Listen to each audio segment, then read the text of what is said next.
ओम नमो भगवते वासुदेवाय नमः। स्वागत है आप सभी का मेरे एच.एस. भारद्वाज यूट्यूब चैनल पर। आषाढ़ मास के जलदान की कथा। नारद मुनि धर्मराज युधिष्ठिर को बताते हैं कि हे राजन, आषाढ़ मास में भगवान विष्णु की पूजा करने से वह पुण्य प्राप्त होता है जो सर्व तीर्थ, स्नान, यज्ञ और दान से भी दुर्लभ है। हे राजन, एक समय की बात है, अवंतीपुरी में धर्मपाल नामक एक ब्राह्मण रहता था। वह अत्यंत धर्मनिष्ठ, सत्यव्रती और विष्णु भक्त था।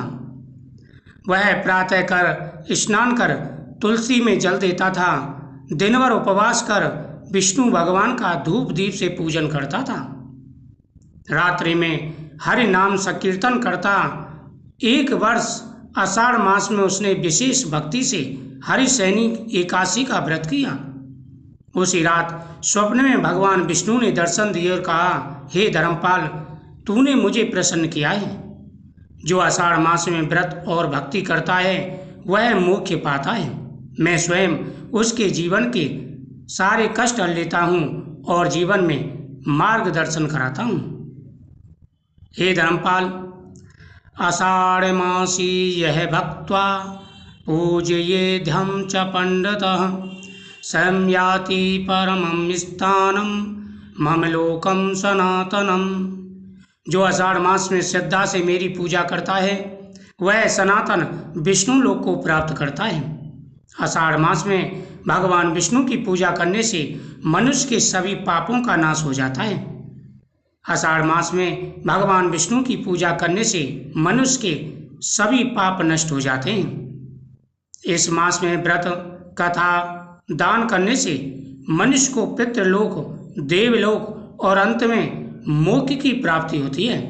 हे धर्मपाल, जो भी आषाढ़ मास में पूरे नियम के साथ में दान पुण्य करता है, जल दान करता है, अन्नदान करता है और भक्ति करता है, उसके पितृलोक और देवलोक और अंत में मोक्ष की प्राप्ति होती है।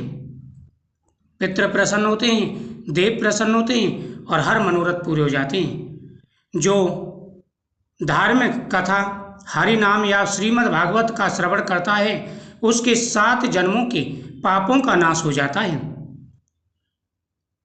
जो भी पूरी श्रद्धा के साथ में पूरे नियमों का पालन करते हैं उनके हर मनोरथ पूरे हो जाते हैं।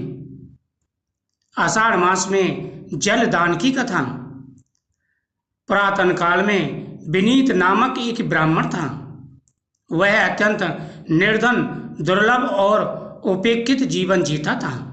हे राजन, गर्मी के मौसम में विशेषकर आषाढ़ मास में वह लोगों से सहायता मांगता पर कोई उसे सम्मान नहीं देता था। वह लोगों से सहायता मांगता, कोई भी उससे बात नहीं करता, कोई भी उसे सम्मान नहीं देता था। वह परेशान और दुखी हो चुका था।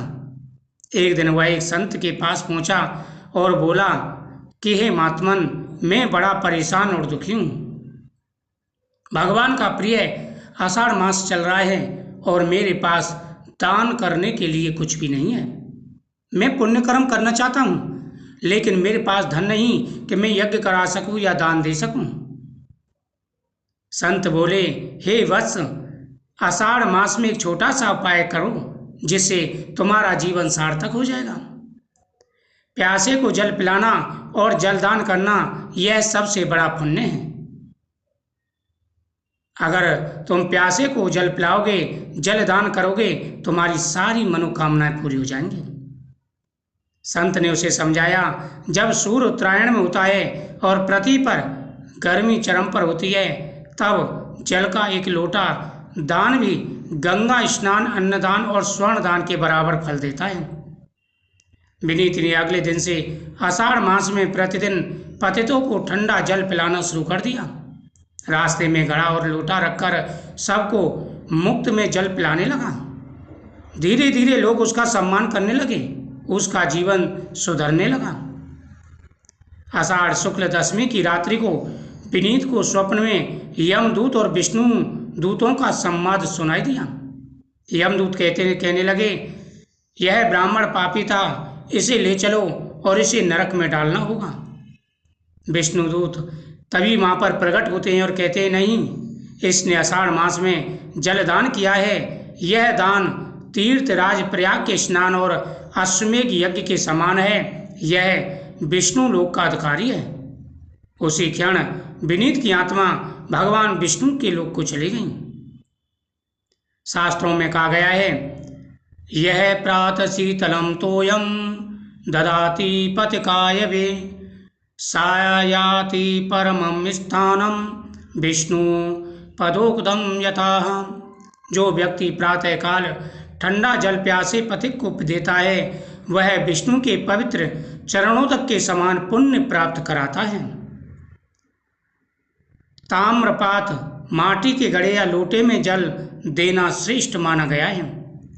जल में तुलसी, चंदन या फूल डालना और ठंडा कर देना पुण्यवर्धक है। घरों के बाहर प्याऊ लगाना या जल पात रखना अति उत्तम कहा गया है। जो भी जल दान करते हैं उनकी हर मनोकामना पूरी हो जाती है।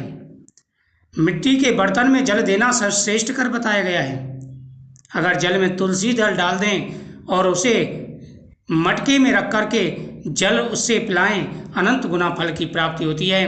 राहगीरों के लिए जल की व्यवस्था करें, प्याऊ रास्ते में लगवाए या तीर्थ यात्राओं पर जल पिलाए, उनकी हर मनोकामना पूरी हो जाती है। जलदान के साथ श्री वैष्णवे नमः मंत्र का जाप करता जाए।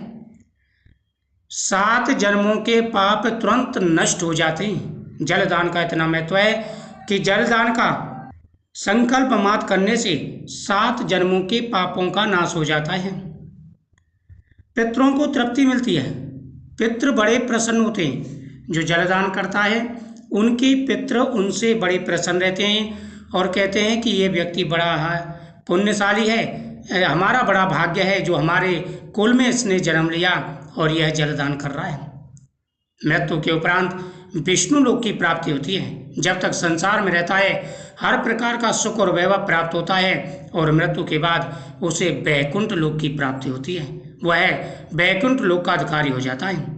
परिवार में लक्ष्मी हमेशा स्थिर रहती है। संतान और धन का उन्हें आशीर्वाद प्राप्त होता है और उनके जीवन में आ रहे सारे कष्ट दूर हो जाते हैं। इसलिए सभी को जलदान अवश्य करना चाहिए। यह सुलभ है, सरल है, लेकिन इनका जो फल है वह अनंत गुना है। सभी प्रकार के मनोरथों को पूरा करने वाला है, हर प्रकार की मनोकामनाओं को पूरा करने वाला है। व्यक्ति के जीवन में आ रहे सारे कष्ट दूर हो जाते हैं, हर प्रकार का सुख और वैभव प्राप्त होता है। सभी को जलदान अवश्य करना चाहिए। ओम नमो भगवते वासुदेवाय नमः। इस कथा का श्रवण करने से